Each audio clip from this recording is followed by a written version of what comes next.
جی جی جی یہ جی، شکریہ امید ہے میں جزاک اللہ شیخ خیر۔ معین میں آپ کو جواب مل جائے۔ جی بہت بہت شکریہ ہمارے ساتھ جڑنے کے لیے۔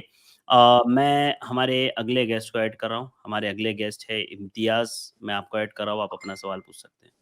السلام علیکم وعلیکم السلام۔ شیخ، میرا نماز سے تعلق سے کچھ دو سوال ہے۔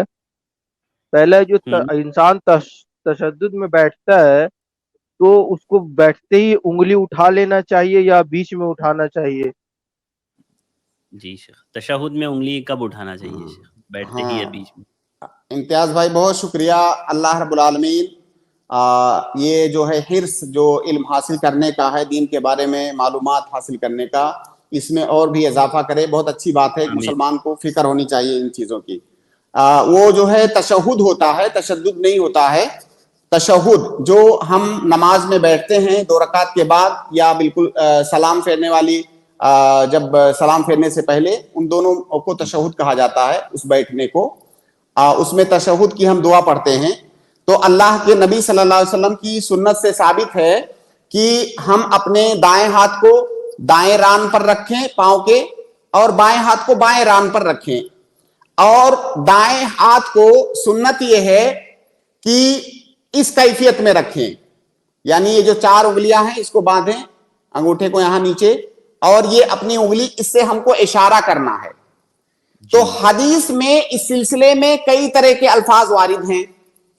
جی بعض حدیثوں میں ہے کہ اللہ کے نبی صلی اللہ علیہ وسلم اشارہ کرتے تھے، بعض حدیثوں میں ہے کہ اللہ کے نبی صلی اللہ علیہ وسلم حرکت دیتے تھے انگلیوں کو، جی اور بھی کئی طرح کے الفاظ ہیں۔ ان تمام الفاظ کو جب ہم اکٹھا کریں گے تو آخر جی میں اس کا نتیجہ یہ نکلے گا کہ اشارہ کرنا، یہ آپ انگلی اس طرح سے اٹھائے ہوئے ہیں، یہ اشارہ ہو گیا۔ اشارہ اس کو نہیں کہتے ہیں، اشارہ جی انگلی اٹھانے کو اشارہ کہتے ہیں۔ آپ انگلی اٹھائے ہوئے ہیں، اشارہ ہے۔